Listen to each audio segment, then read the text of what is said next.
Hi, everybody. My name's Mark Garrett. Some of the best commercials on television, not the product, I'm not promoting the product, but are beer commercials because they seem to always connect with us. And one of those has this very distinguished looking man who they say is the most interesting man in the world. Well, since the day I met Tom Brown, he's always been one of the most interesting people in the world.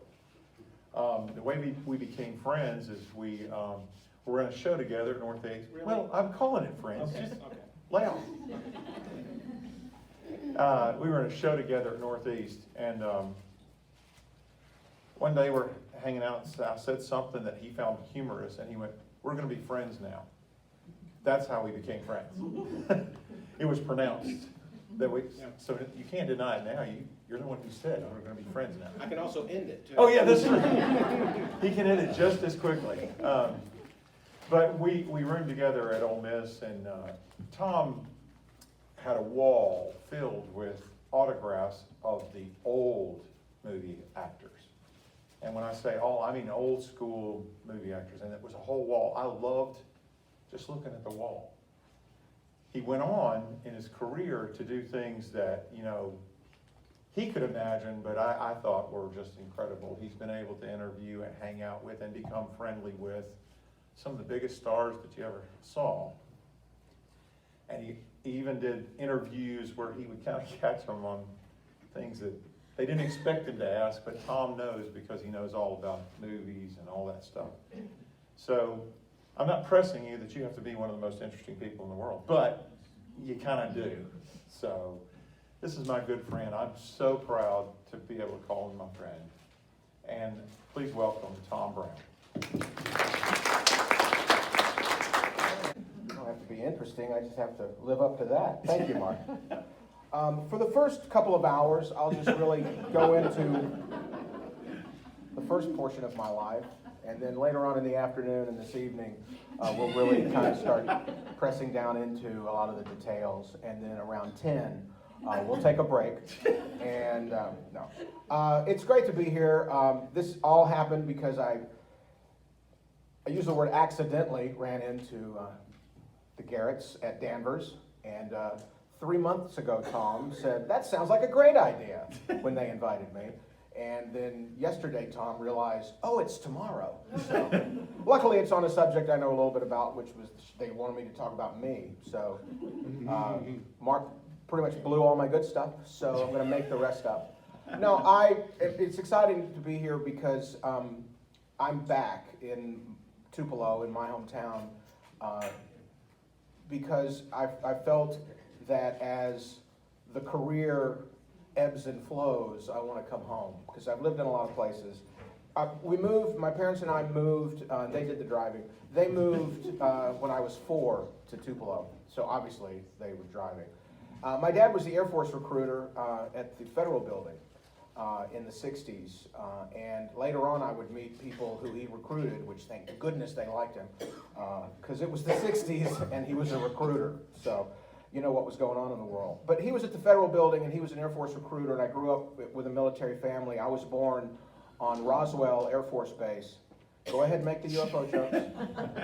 Go ahead. But I'll tell you this, I was born in the same hospital as Demi Moore and John Denver, so I got that. And aliens were there too. But my dad always said, in the infinite wisdom of the military, they moved him to Tupelo to become an Air Force recruiter with the other Air Force recruiter who was named Leonard Brown. So they had 2 people named Brown as recruiters. But from an age of that I can remember, I watched TV and I watched movies. I'm an only child, and so I never yearned to have a playmate. I never yearned to really go outside and do anything. I was much more happy to be inside watching TV and watching movies. And I found out that I could go to the library in Tupelo and I could look in all these magazines and books, and I could do research and I could read about their lives, and I always would love to read autobiographies and biographies because I wanted to see what these people did to do what they did. I mean, I'm from Tupelo, and I've got the greatest success story as an example in Tupelo. I mean, we had a pretty famous resident that was born in Tupelo that went on to great success in show business. So I knew it could be done. I knew it probably wouldn't be done on that level, but I knew I could do something in show business, so I decided that's what I was gonna do. And so I started, I looked later, and Mark was saying this, I looked later at my life and what I was able to do, and I didn't realize that I was prepping my entire childhood for this job. I mean, there are not a lot of 7-year-olds that are making deals with their parents to please let them stay up and watch Errol Flynn movies. Because I loved Errol Flynn and Humphrey Bogart and Lauren Bacall. I loved all these old stars, and they were real people to me. And as a director, Peter Bogdanovich, said one time, it's not an old movie if you've never seen it. So I didn't care how old they were. I just knew they were better than the movies that were out at the time and still are. And so I would go to the library and I would find addresses, and I would find addresses of studios, and I would find addresses of people and movie stars, and I would write them letters.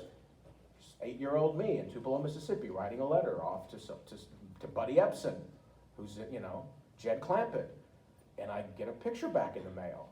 I'm like, well, this is pretty cool. So I started doing this, and I started writing letters, and I would wait for the postman. I would get so excited. My wife still wonders why I'm always so excited when the mailman comes, and said, because I'm still waiting on that one photo that I didn't get from Jack Lemmon. Maybe one day it's gonna come in. But, so I was prepping for all this, and I knew that I wanted to do something in TV and broadcasting, and from that age also, I knew I didn't want to be an actor. I knew I didn't want to learn lines and be somebody else. I knew I wanted to be me, but I was like, what job exists that I could be me, but I could hang out with these people? And it was Johnny Carson. I was like, there you go. I want to be that guy. I want to be Johnny Carson. And I would watch Johnny, and I would study him, and I did it in college in lieu of studying for classes. And I figured out that if I was the best me I could be, that I could somehow end up in it. I would figure that part out later. My whole plan has always been lay in the stream. If the leaf is in the stream in Minnesota, the leaf will eventually get to the Gulf of Mexico. It might take a while. It might get stuck. It might get behind a little thing and get stuck there for a while. But eventually the leaf works itself out and the leaf makes it down there. So I figured my career is going to ebb and flow. It's going to go places. But as long as I'm moving, as long as I'm in the proper stream, that's what can happen for me. And so I got a job when I was 15. I don't know why the man hired me. Why would you hire a 15-year-old? But because I love movies, Mr. Schrecker at the Lyric Theater hired me to be a projectionist in 1975 when I was 15 years old. And now you're doing math to figure out how old I am. But I started working at the movie theater. And I got to see the movies that were out. I saw them hundreds of times. And I fell in love with those movies and screening the movies. And when the college thing came around, and I was in theater in high school. I was acting in plays.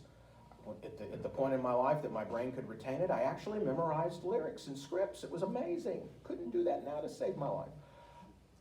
But I had fun doing that, but I knew that's just something I can do now while I'm prepping for the other part. When I was in high school, I did the musical Little Abner, and I played Mary and Sam, and I got to put a pillow in my shirt and walk around as a fat guy. And now I don't need the pillow, but it's okay. And I sprayed stuff. It was so great. I sprayed stuff in my hair to get gray hair. I don't need that anymore. And this won't wash out like the cornstarch that we had. But by the time I got to Northeast, our musical, the year I graduated Northeast, was Little Abner.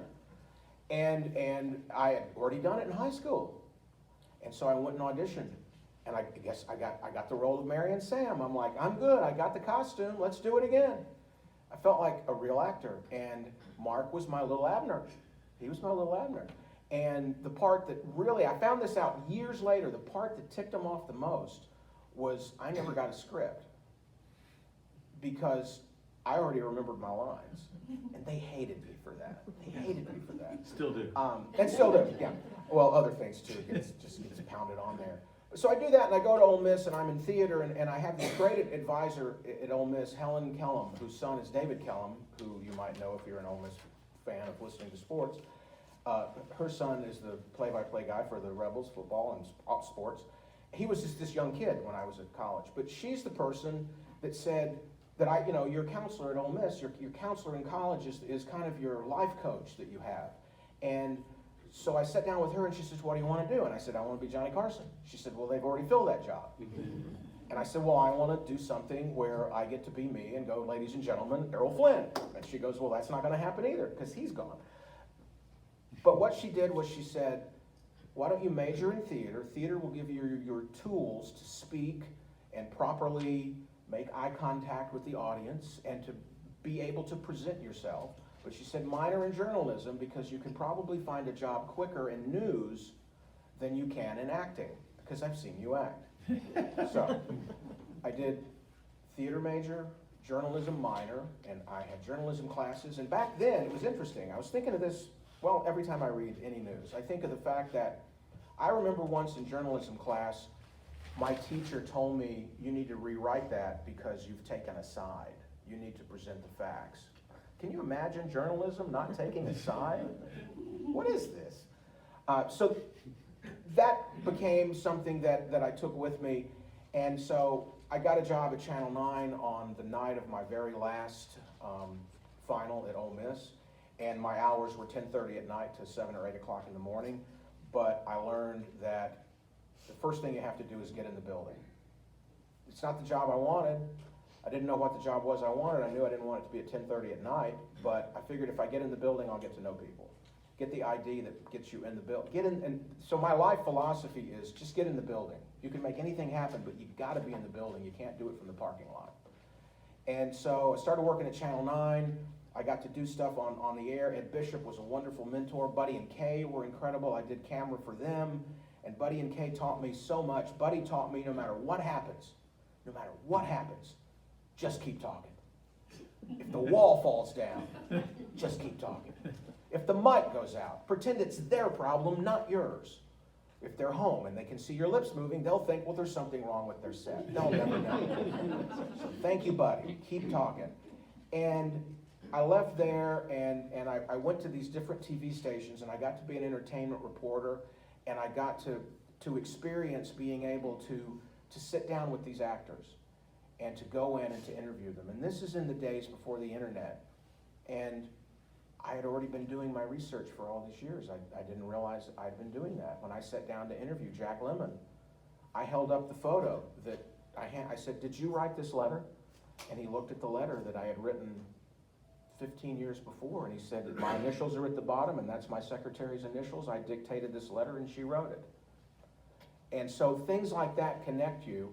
When you get to spend a quality 10 minutes with a movie star, and you connect on them with something that is different and something that's not the usual thing they're doing, they remember that.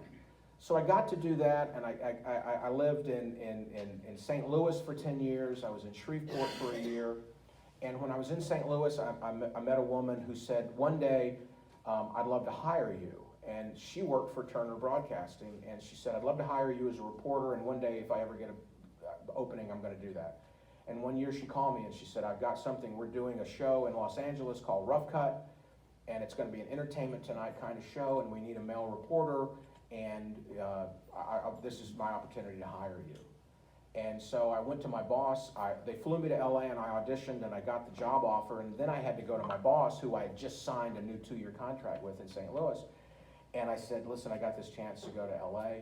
And he said, well, you know what, you've been here 10 years, I'm gonna tear your contract up, go to LA, have a career, have a great life. So I moved to LA and I did these interviews, and I always knew I was gonna live in LA because on my wall when I was a kid in the 60s, I had a street map of Los Angeles. And I would sit and I would look at the street map. And so when I moved to LA, when I would go to LA on junkets on the weekends to fly to, the studios would fly me back and forth, and all the journalists, they would fly you back and forth to sit down and talk to the celebrities.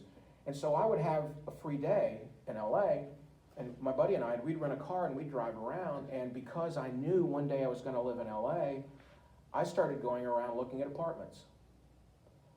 I was working and living in St. Louis, but I was in LA and I had a spiral notebook I kept with me, and I would go in and I would go, this is a nice neighborhood, I like this, okay?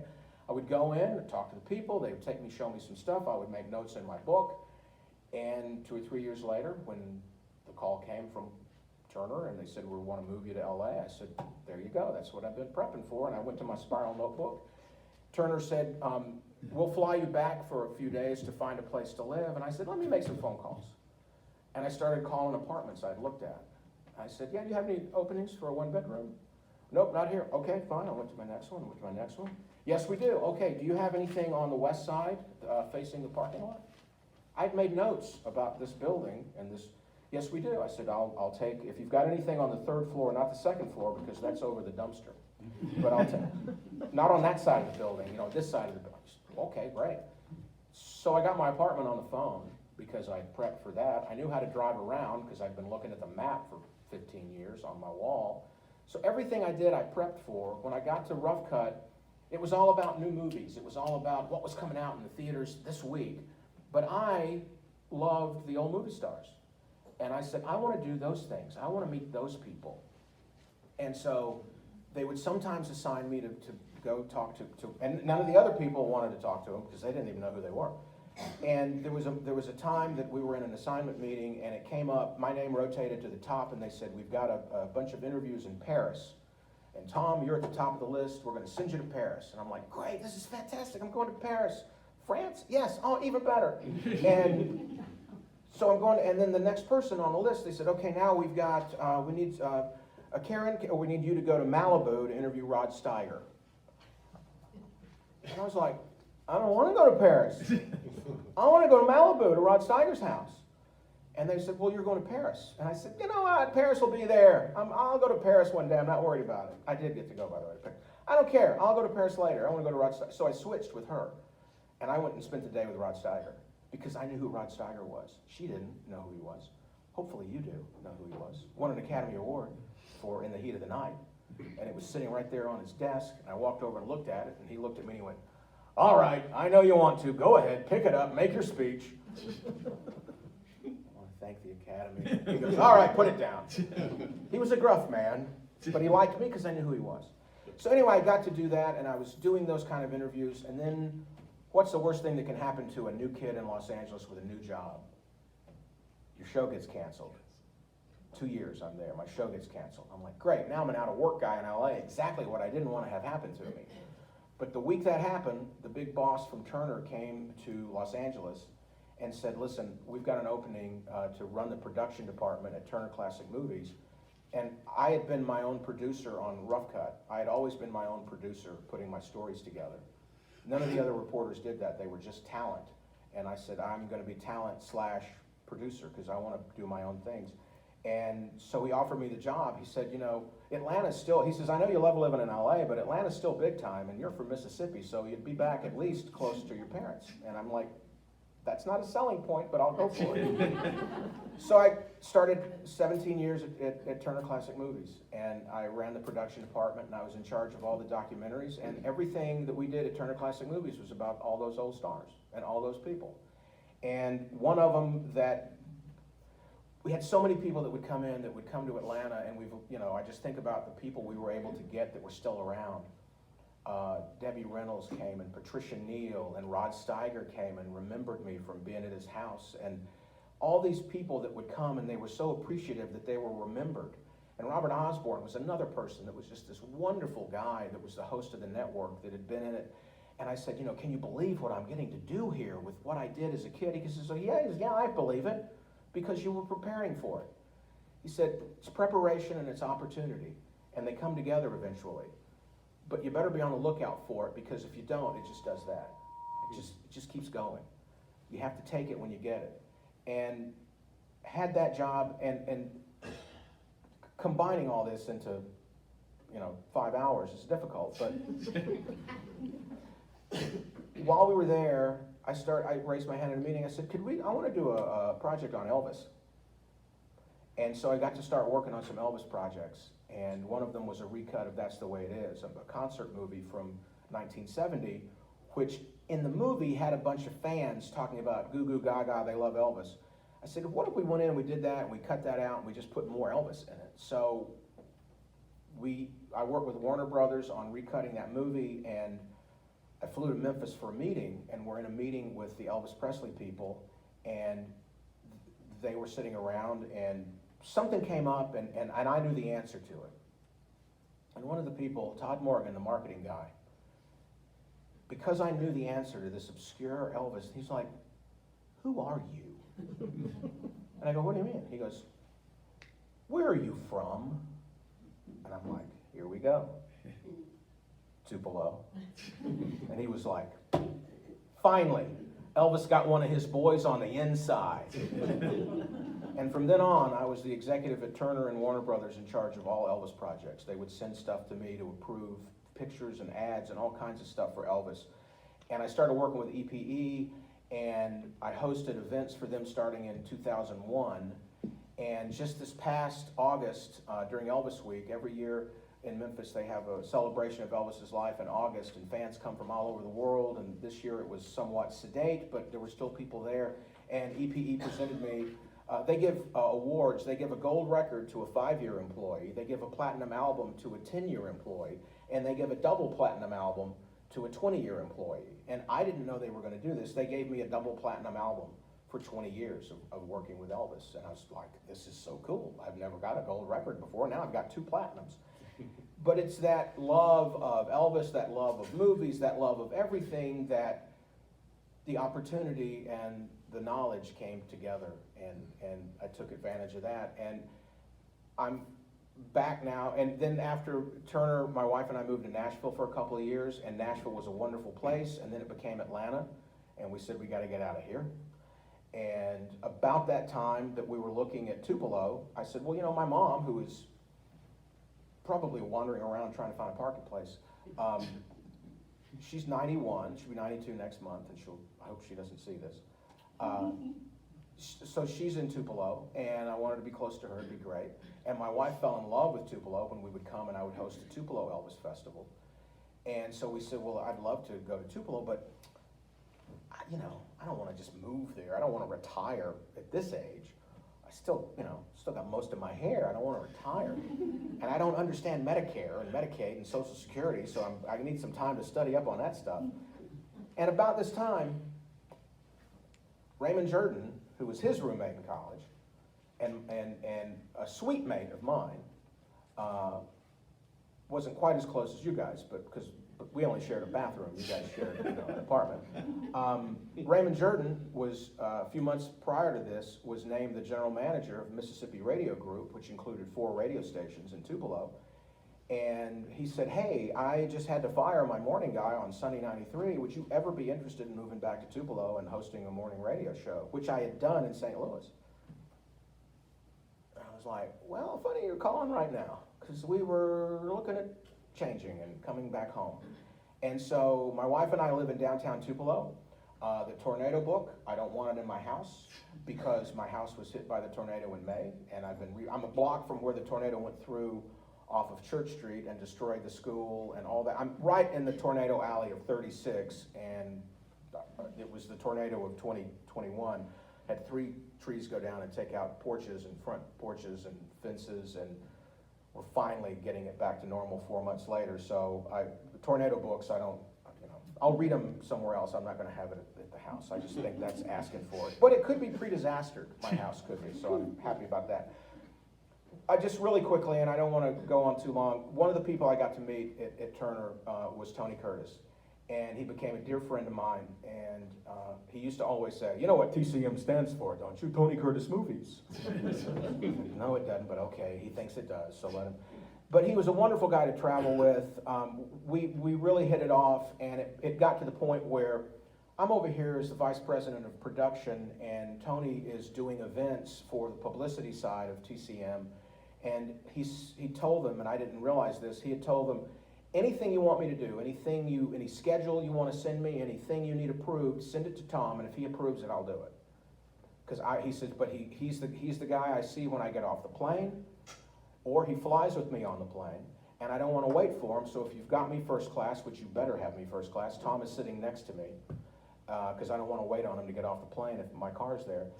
And it became a almost 17-year friendship of me and Tony. I called him TC. When I was 39, I was getting ready to turn 40. He says, what do you have planned for your 40th? And I said, I don't know. And he says, I want you to come. They were living in Vegas then. He said, I want you to come stay at my house. I'm going to take you out for your 40th birthday.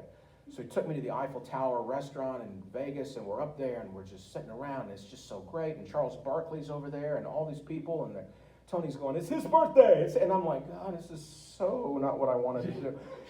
But he had the maitre d' come over, and he said this, and the guy brought a phone over.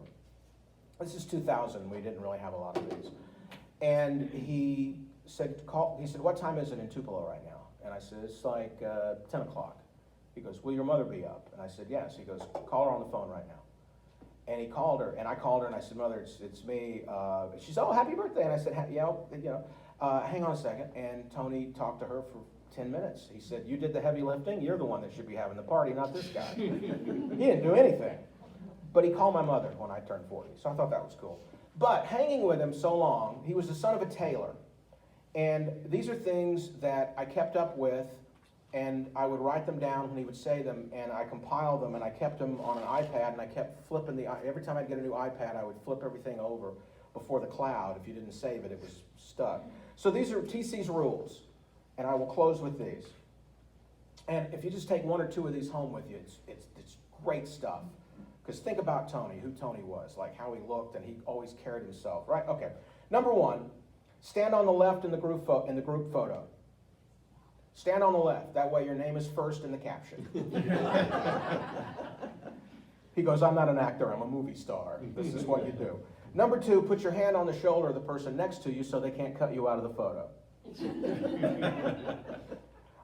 Dress for the photo. He says, how many times have you seen photos of people and they look like slobs because it was 100 degrees? He goes, you want to be the one guy that looks great in the photo. So he says, I know you're going to be hot. You're going to be hot, you're going to be uncomfortable. But when that photo comes back, and the photo lives forever, all these schlubs are going to be there in their sandals and their little khaki shorts, and you're going to be standing there in your jacket and your shirt and looking like $1 million. Dress for the photo. Number four, white to the face. Always wear white to the face. When you're out, it reflects up. It makes you look good. It doesn't absorb light. It bounces it back. Kind of lights you from underneath. Never button your shirt sleeves. Keep your shirt sleeves loose. He says you want to have that flow to it. You don't want. He says this is too bunched up. It's all bunchy up. And I said, but Tony, what if my sleeves are too long? He says, go to a tailor. What are you, an idiot? Also, jacket sleeves when you wear a suit. The jacket sleeves. How many of the guys know this? Shoot the cuff. How many of you know the thing? Shoot the cuff when you're wearing a jacket. The suit jacket should be about 1 inch above the shirt sleeve. The shirt sleeve should be just over the bone of the thumb, and the jacket sleeve you should always see a little of the shirt cuff on the jacket. If you look at red carpet photos today, everybody looks like a schlub because their jacket sleeves are down like almost on their knuckles. Because they're in the tux, but they didn't tailor the tux. It's like nobody pays attention to this stuff anymore. Never put your wallet in your back pocket. My wallet's over there. Because if you put the wallet in your back pocket, it ruins the line of your buttocks. Says, what's that big wart on your butt, Tom? He said, get one of those wallets that goes in your jacket. I go, I don't have one of those wallets. He goes, get one. I go, what if I'm not wearing a jacket? He said, why shouldn't you not? He said, why? You should always wear a jacket. So for Christmas that year, he got me one of those wallets that goes in. And he goes, what's all the stuff in your wallet anyway? Why do you got all that stuff? You need your driver's license and a credit card and some cash. That's all you need. Okay. At least I didn't wear it. I didn't wear the billfold up there, right? I asked him one time we were out, he had an ascot on. And I thought, wow, that looks so cool, an ascot. I go, Tony, can I wear an ascot? You think I could wear an ascot? He goes, no. I said, why? Why? I think I'm pretty stylish. He goes, if you don't have the confidence to wear one, if you've got to ask somebody, you don't have the confidence to wear one. So just wear it and let everybody look at it and go, that guy's wearing an ascot. That looks pretty cool. So when I'm on stage doing Elvis events, I wear ascots and not ties. He says, either wear cool socks or a cool tie, but don't wear both. Today I don't have a tie on, but I do have my Dorothy Golden Girls socks on. So see, I've got one element that's cool. And he said if you must wear a tie, which you shouldn't, but if you must wear a tie, either wear it tied up or off, but don't loosen it. He says, you look like you're working in the kitchen when you have it loosened. These are things I kept on pieces of paper, and I kept up with them. Number 11, never wear a white shirt in an Italian restaurant. Because no matter how much you think you're not getting a spot on your shirt, you're getting a spot of sauce on your shirt. Don't wear a white shirt at an Italian restaurant. And we were out one night, and he had on a white shirt. And last minute, we went to an Italian restaurant, and a thing hit him right here. And he went, see what I told you? Never wear your show clothes to the venue. If you're hosting something, you want to feel really cool when you walk out on stage. I did not wear this shirt here driving. I wore another shirt. I put this shirt on out in the street because this is a show shirt. You don't wear, when you're in a play, you don't wear your costume to the theater. You put your costume on when you get to the theater. That's your show clothes. I have a pair of blue suede shoes that have never been anywhere but on the stage in Tupelo or Memphis, or the festivals that I host around, because they're show shoes. They're blue suede shoes. They're only worn. They're 7 or 8 years old, and it looks like they're brand new because they've never been off stage. Call a person's parent on their birthday. They did all the work. You've heard that example. He said a chilled glass of white wine should taste exactly like a cold, crisp glass of water. It shouldn't have a taste at all. It should just be cool. Tony drank white wine. It had to be crisp and cool. And number 15, look for the 10-second miracle every day. Tony said there is something happening in front of you every day that if you have your eyes open, you will see it, and it will never happen again, and no one else saw it but you. It's a 10-second miracle. It's something that maybe a bird flies by, and you see it fly, and you see it go to a post, and the minute it gets to the post, it does something that's like, wow, that was so amazing. Or you're thinking of a song, and you get in your car, and that song is on the radio. 10-second miracle. Or the time that Tony and I are in New York, and we're in a town car, and Tony sat in the front passenger seat of the town car, because he said, you look too pretentious when people are driving you around. I said, so great, so you guys look like you're driving me around, because I'm in the back. But we're stopped at an intersection in New York, and this gentleman in this very beautiful Brooks Brothers coat, obviously a Wall Street guy, he's got a newspaper under his arm, probably a Wall Street Journal. He's walking, and he's got a briefcase in that hand with the newspaper, and in this hand, he's got the leash of a little chihuahua. A little teeny chihuahua. And Tony just looks at me and he goes, this just doesn't go together. This is 10-second miracle right here. This stuff doesn't, these two things don't go together. And about halfway across the street, as the guy's crossing the street, the little chihuahua stops and starts to make a deposit. And we see this guy, and this is happening like right there. And by the way, I'd like to thank the judges for being here. Simon, I've always been a big fan. This dog starts to go, and we see the thought process in this guy.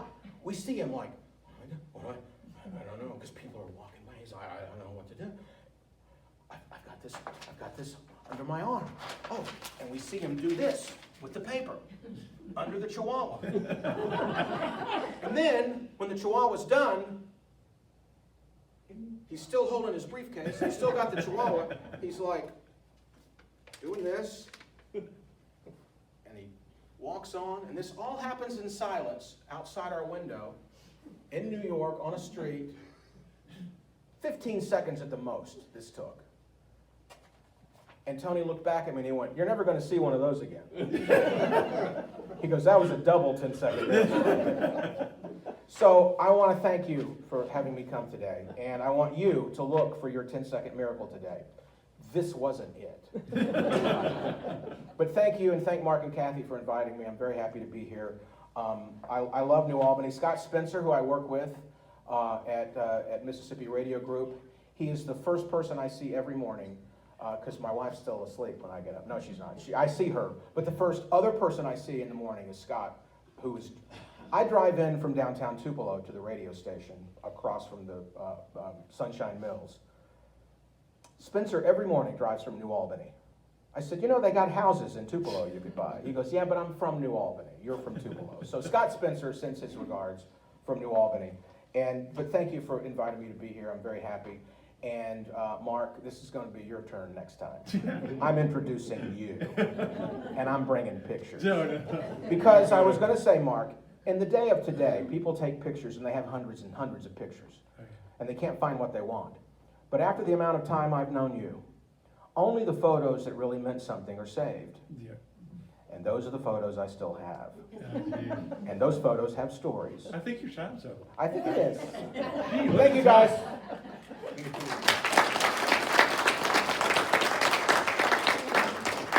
Well, I want to ask you a question. Yes. What was the worst one? I'm sorry. What was the worst interview? She's asked me, what was the worst interview? Funny you should ask that. I'll tell you the best. Tom Hanks, Michael J. Fox, George Clooney, because they sit with you and they talk to you. And Robin Williams was amazing. One time I wore in to interview Robin Williams a tie that had typewriter keys on it. And Robin was they told me about Robin, if you sit down with Robin and you're serious and you want to talk about acting, he'll do that. But if you come in and you're like, hey, what's going on, Rob? He'll do it and he'll kill you. Because as funny as you think you are, you're talking to Robin Williams. So I walk in, I sit down, I go, hey, Robin, how's it going? He goes, hey, and I have this tie on, the typewriter keys. And he goes, oh, Tommy's got a typewriter on. He goes, oh, he starts doing that. The bottom of the tie, right at the bottom of the tie, is the space bar, right? So he's doing all this stuff, and I said, whatever you do not hit that space bar. And he started laughing. And I'm like, okay, that's pretty cool. I made Robin Williams laugh. The worst interview, the one that notoriously, he had a birthday yesterday, and this is what I said on the radio.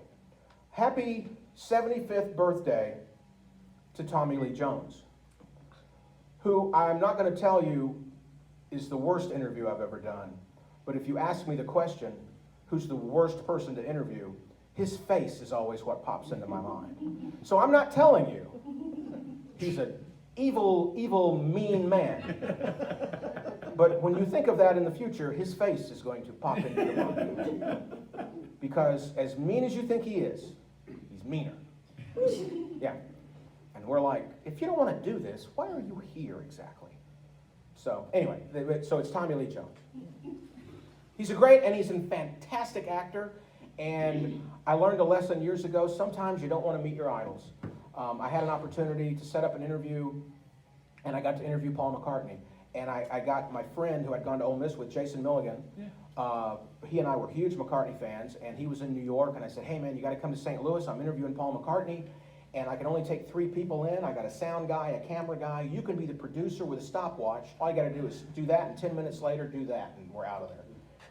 And so Jason flies down, stays with me. We go in. We're at Busch Stadium. We're setting up, and I'm like so psyched. I'm interviewing Paul McCartney. And we're sitting there, and they're like, okay, Mr. McCartney will be here in 5 minutes. And you're like, okay.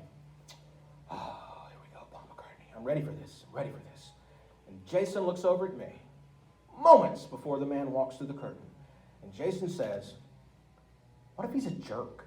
And I'm like, what do you mean? He goes, well, that's just going to ruin it forever. I mean, we're going to hate him after this. And I'm like, and about the time I was thinking of this, Paul walks through and he goes, hey, everybody, how's it going? Good to see you. Who's Tommy? Which one's Tommy? Hey, Tommy. Hey, nice to see you. You know, thank God. But from then on, if there was somebody I really loved, I tried not to meet them or do. And I love Tom Petty. And one time I had an opportunity to go meet Tom Petty, and the promoter of the concert knew that I was a huge Tom Petty fan. He said, you want to go back? I'll introduce you to Tom Petty.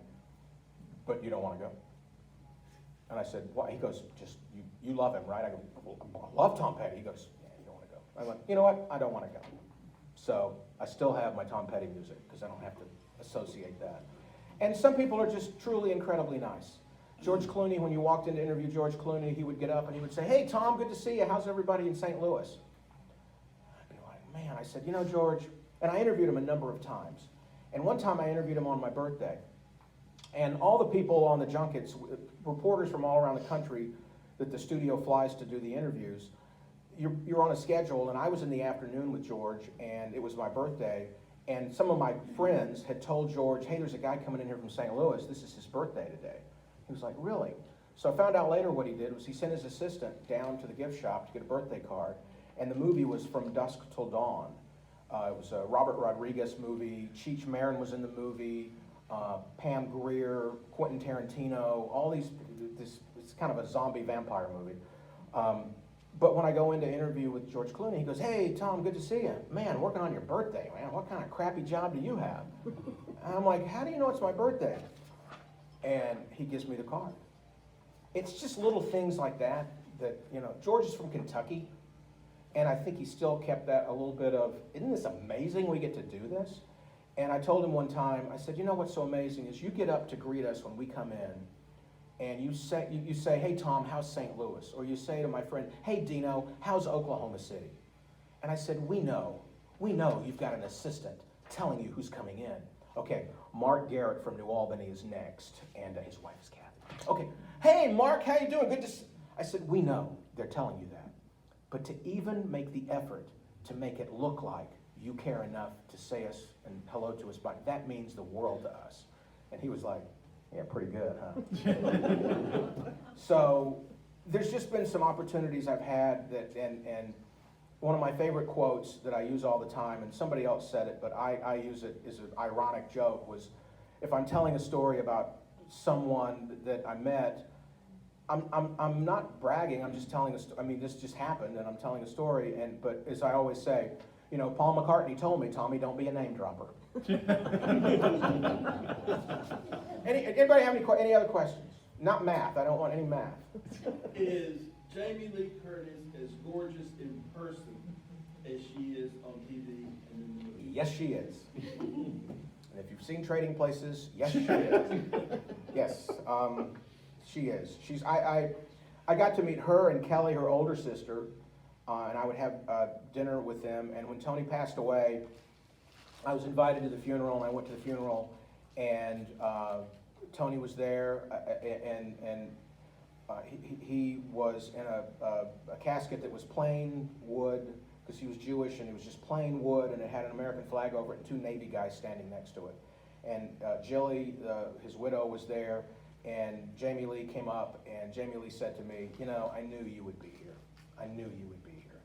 And it's funny, in some of the photos that came out a week later in some of the magazines, the paparazzi was taking pictures of the family walking, and there's a couple of pictures of Jamie Lee where I'm standing behind her. It looks like I'm her bodyguard, but still. And so those kind of things, and as Mark knows, Burt Reynolds, besides there was Elvis up here, but Elvis was family, and there was Johnny Carson, and right under Johnny Carson is Burt Reynolds, and I got to know Burt a little bit, and to be able to sit and talk to these people, and to be able to get past the point of, wow, I can't believe I'm talking to Burt Reynolds, but to just be able to talk to them and ask them questions in a way that doesn't freak them out, because some fans. But to just be able to have a professional conversation with them, or ask them about, what's a good restaurant I'm going to, and just things like that. They live in such a bubble that sometimes they lose touch with that, and a lot of them try to keep that. I mean, there's a way not to be photographed leaving a restaurant. Don't leave a restaurant in Beverly Hills. That'd be the first. I mean, if you're leaving a restaurant in Tucson, nobody's taking your picture. The people that are saying the people that are doing this in the photos, they want that photo to be taken, because that's how they stay. It's funny, I see all the time, especially with social media, I see people doing things just to get some hits. Somebody you haven't heard about in years will come out and say, well, I'm against vaccines. Well, that'll make some news, but where have you been for 20 years? Well, that was an opportunity for them to get on the train of whatever's in the news and do that stuff. So it's an interesting lifestyle, and having visited Los Angeles and lived in Los Angeles for 2 years, as my father used to say, I don't have to go back there, I didn't leave anything. So, yes? You ever thought about writing a book about all this? Or have you already done that? I can't figure out a way to do it that doesn't sound like bragging.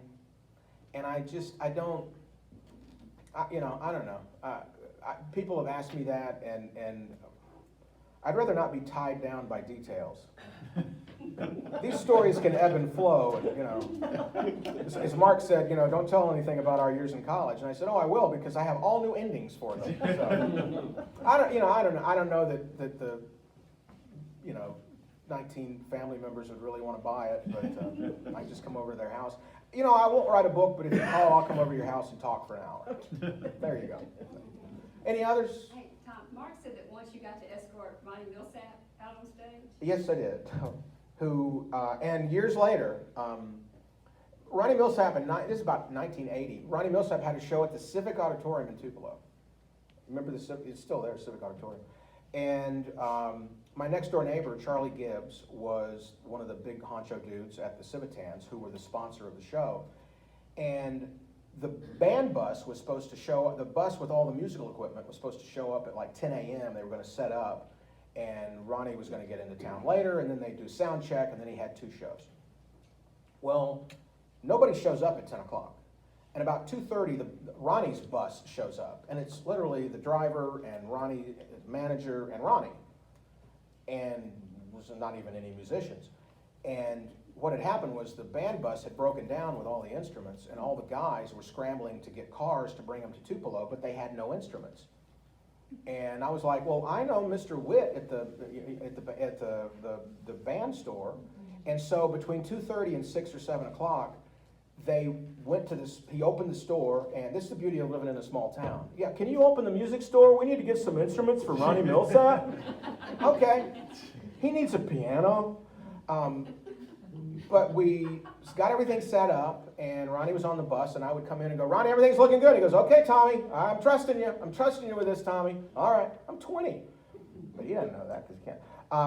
And the one thing I was in charge of, I went out with Ronnie's manager, and we measured like 2 feet from the edge of the front of the stage that goes into the pit. We measured, and we put a long board down, nailed a board down. So when he walked, if he hit that board, he knew, stop here. And because his running joke always was to walk from the piano really fast, and people were like, ho, ho, ho, ho, ho. And at the Civic Auditorium, I mean, you're gone immediately. There's no stage lights or anything. And so he did that, but before the first show, he called me into his dressing room, and he says, I need an escort out onto the stage. And he says, my manager usually does it, but we thought that you should do it. And so, because everybody's at this show, because it's Ronnie Millsap. I mean, this is in the middle of huge Ronnie Millsap hits. And I've got my Ronnie Millsap 1980 tour t-shirt on that they gave me backstage, which I still have, and it's that big. And I escort him onto the stage. The first show, get him to the bench, and he says, great. And he sits down, does the show. I come back at the end of the show, and all I can think about is, look at me. Second show, I escort him out, let him go, and he grabs me. And I sit by him for the first song. And he's like bumping me, and what he's doing is bumping me off the end of the stool. He just keeps bumping me. And I'm finally to the end of the stool, and he looks over and leans, and he goes, aren't you falling down yet off that thing? I said, get out of here. So I left. But then about maybe a year or two ago in Memphis at Graceland, Ronnie Millsap came and I got to interview him on stage because he played on Kentucky Rain. He did a couple of Elvis songs. And on Kentucky Rain, that big, Kentucky Rain keeps on flying, on the piano is just like this big thing. That's Ronnie Millsap on piano, hitting that big note because Elvis kept saying to him, Millsap, I want more thunder, I want more thunder. So he was hitting that piano really hard. And so I got to interview him for that, and I got to see his concert at Graceland. And when you get your picture made with Ronnie Millsap, this could be a Ronnie Millsap rule number 1. When he gets his picture made, the photographer says 3, 2, 1. And Ronnie goes, 29! And that's when they make the picture. And I said, why do you do that? He goes, because I can't smile. Because, fake smiles look fake sometimes. So what he would do is he would say the word 29. And if you get caught in the middle of saying the word 29, you look like you're having a great time. 29! And that's when they would make the picture. And so I have these pictures of me and him both saying, and the caption of the picture is 29, and I'm on the left because my name's first in the caption. Any others? All right. No, Yeah. I worked with Scott Spencer's dad, Mr. Graham's. Yes. Oh, cool. Well, tell him hello. Pardon? Tell him hello, Mr. Spencer. Yeah, that's nice. You ever do film festivals? You mean like host them or? Yeah, Uh, participate, host. For the first 5 years of the TCM Film Festival in Los Angeles, I was one of the hosts of that and worked with escorting the stars around. I got to watch Cleopatra with Martin Landau, who's in the movie. And I asked him, as we're sitting there watching the movie during intermission, I said, how long, because this movie, Cleopatra with Elizabeth Taylor, it took like 2 years to shoot this thing. And I said, how long were you in Italy shooting Cleopatra? And he answered me in Italian. And I said, what is that? And he goes, that's long enough to learn Italian in Italian. I got to watch Cleopatra with Martin Landau. I got to watch Shaft with Richard Roundtree, which was pretty weird. And the closing story is the first time I ever met Tony. I had flown to Denver to a film festival just as a fan because I loved him, and I'd never met him. And I was in a room, and he was at a table like this, and people were lined up to come get his autograph. And we just had the program from the film festival in Denver. And as he's signing my program, I can't remember what I asked him. I wish I could. But he looked up and he said, how do you know that? And I said, well, I'm a fan. And he goes, come here and sit down. And there's 500, 600 people in here. And I'm sitting down. He goes, what are you doing tonight? I said, I'm here to see Some Like It Hot. He goes, well, I want you to sit with me. And so I sit with him, and I'm watching this is 1995. I'm watching Some Like It Hot, sitting next to Tony, and he's leaning over, telling me like, she couldn't remember her lines here. We did this all one word at a time. Jack, watch Jack. He can't keep from laughing. He's going to turn his head because you can't tell he's laughing. And at one point I go, will you shut up? I'm trying to watch the movie. And he just thought that was the funniest thing in the world. So that's the first time I ever met him. And so through all those stories I told you about adventures with Tony, at the TCM Film Festival in 2010, May of 10, he passed away in September of 10. In May of 10, his health had been bad. He was slipping a little bit with his memories, and we invited him to the festival just as a courtesy, and he accepted, but he said, I'll only do it if Tom is the one that interviews me, because he knew I would help him with his stories if he forgot them. And he came out on stage he always wore a big cowboy hat. He's from the Bronx, but he wore a big cowboy hat. He said he was the Armani cowboy. He wore this big cowboy hat and a velvet jacket and a T-shirt that had the cover of Sgt. Pepper on it, and the Beatles' Sgt. Pepper. And I knew the answer to the question, but I always ask him this on stage. First question was, Tony, why do you have the Beatles' Sgt. Pepper's album on your T-shirt? He goes, 'cause I'm on the album cover. Tony Curtis is on Sgt. He's one of the faces on Sgt. Pepper. If you look at it, he was one of John and Paul's favorite actors, so he's on there. And the other story he told me was that Elvis, one time, Tony was at Paramount and he was walking around in the afternoon, like exercising, and he said this pair of hands came out and grabbed him and pulled him into a trailer, and he said it was real dark in there, and I looked around, there were all these guys in there, and they were like, he's gonna like to meet you, boy, he wants to meet you. And Tony's just like, I'm about to die. I'm inside Paramount, and I'm going to die.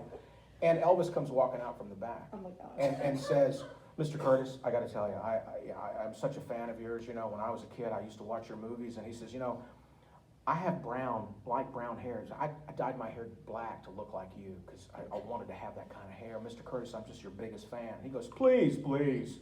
You don't have to call me Mr. Curtis. You call me Tony. And he goes, oh, well, he says, I don't know if I can do that, Tony, but it's just so great. And Tony's like, so, Elvis, and Elvis goes, oh, I'm sorry. You call me Mr. Presley.